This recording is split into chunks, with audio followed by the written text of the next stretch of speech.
Halo, apa kabar? Saatnya Anda menyimak Berita Makassar bersama saya, Tia Anissa. Sejumlah berita menarik akan kami sajikan untuk Anda dan berikut 3 berita utama hari ini.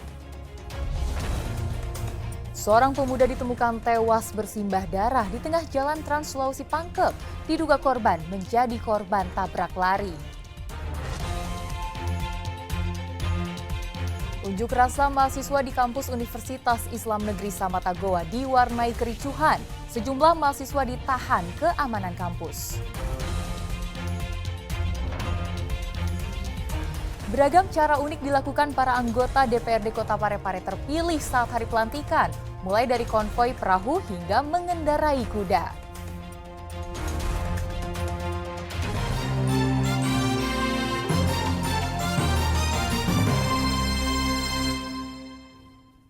Kita ke informasi pertama.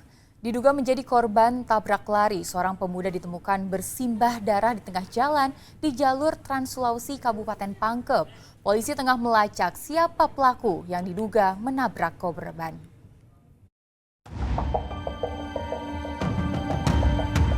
Seorang pria ditemukan warga setempat terkapar di tengah jalan jalur Trans Sulawesi dengan kondisi bersimbah darah.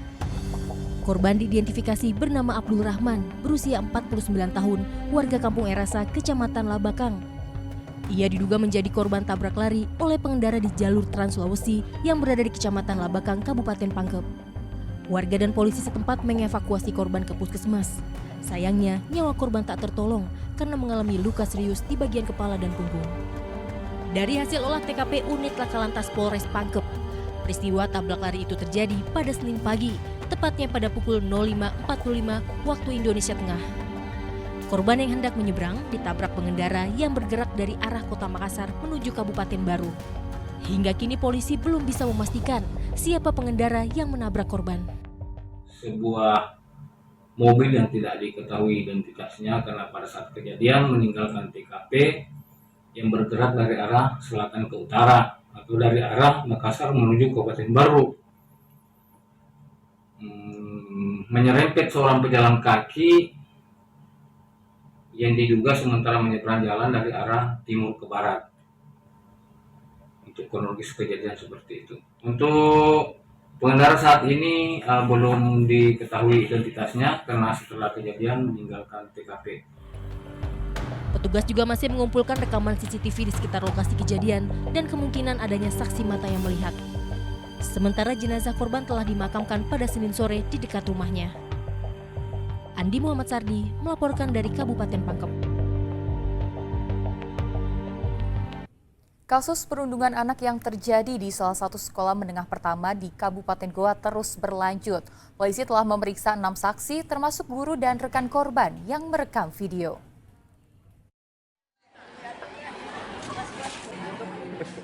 Usai viral di media sosial, kasus perundungan murid SMP di dalam kelas yang terjadi di Kabupaten Goa masih terus didalami polisi. Hingga kini petugas telah memeriksa 6 saksi.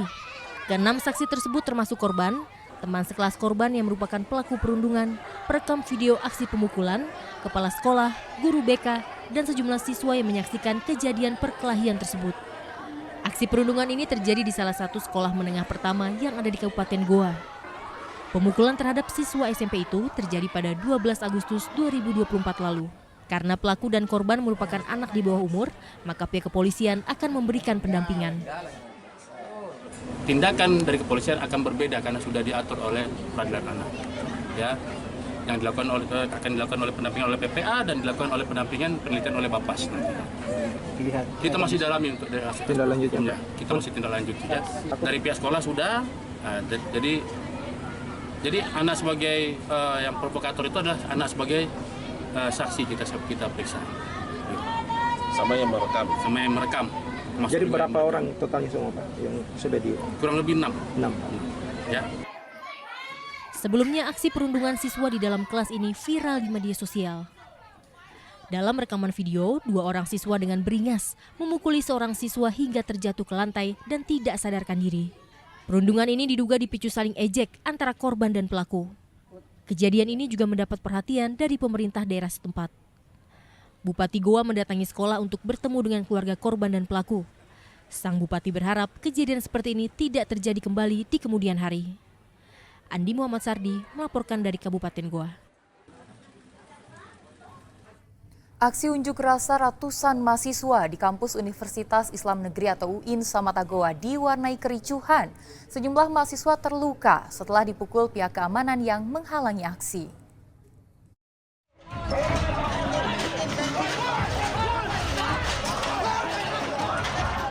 Kericuhan terjadi saat ratusan mahasiswa Universitas Islam Negeri UIN Samatagoa melakukan aksi di depan gedung kampus.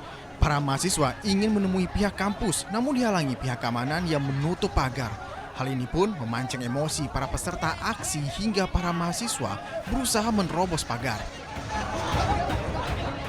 Saat mencoba menerobos pagar, pihak keamanan kampus tiba-tiba melakukan tindakan represif dan langsung mengejar serta memukuli sejumlah mahasiswa. Tindakan ini membuat sejumlah mahasiswa terluka. Petugas keamanan juga membawa sejumlah mahasiswa yang dianggap provokator dan kembali menutup pagar kampus. Adu mulut tak terhindarkan antara mahasiswa dan pihak kampus. Sejumlah mahasiswa juga melakukan pembakaran di depan gedung kampus dan melakukan orasi di tengah jalan sehingga menyebabkan kemacetan. Kericuhan baru mereda setelah polisi menghalau kedua belah pihak. Dalam unjuk rasa ini, mahasiswa menuntut pihak kampus untuk mencabut peraturan rektor terkait pembatasan aktivitas mahasiswa di dalam kampus, termasuk penolakan putusan skorsing yang diberikan kepada 21 mahasiswa.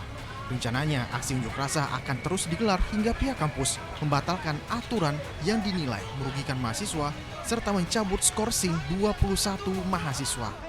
Ada 21 orang mahasiswa UIN Alauddin Makassar yang kemudian mendapat SK skorsing karena efek dari surat edaran nomor 2591 UIN Alauddin Makassar itu atas pelarangan demonstrasi atau pengaturan demonstrasinya mahasiswa.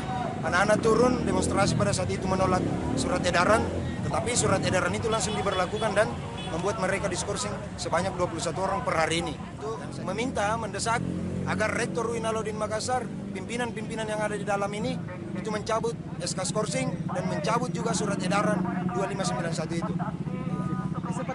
Andi Muhammad Sardi melaporkan dari Kabupaten Goa.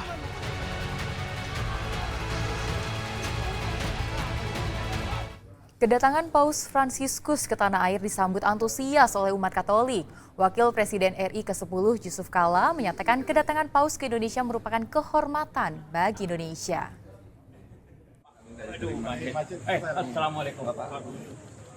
Usai menjadi narasumber di acara seminar internasional di salah satu hotel di kota Makassar, Wakil Presiden RI ke-10 dan 12 Yusuf Kalla menyatakan kedatangan Paus Fransiskus berdampak positif terhadap bangsa Indonesia. JK menilai kedatangan Paus akan lebih mempererat hubungan antar agama dan perdamaian. Ya, tentu kedatangan Paus Fransiskus itu suatu kehormatan untuk kita semua untuk menerima dengan baik. Karena Indonesia sebagai negara walaupun penduduk Katolik tidak terlalu besar, tapi bagi kita semua toleransi yang penting. Siapapun pemimpin agama lain kita harus ya tentu lebih berat hubungan antara agama kita semua dan perdamaian. Paus itu selalu mendorong perdamaian. Paus Fransiskus telah tiba Selasa siang. Rencananya hari ini akan diterima Presiden Joko Widodo di Istana Negara. Serangkaian pertemuan dengan umat Katolik dan pemuka agama lain akan menjadi agenda kunjungan pemimpin Gereja Katolik dunia ini hingga 6 September mendatang. Raisa Habu melaporkan dari Makassar.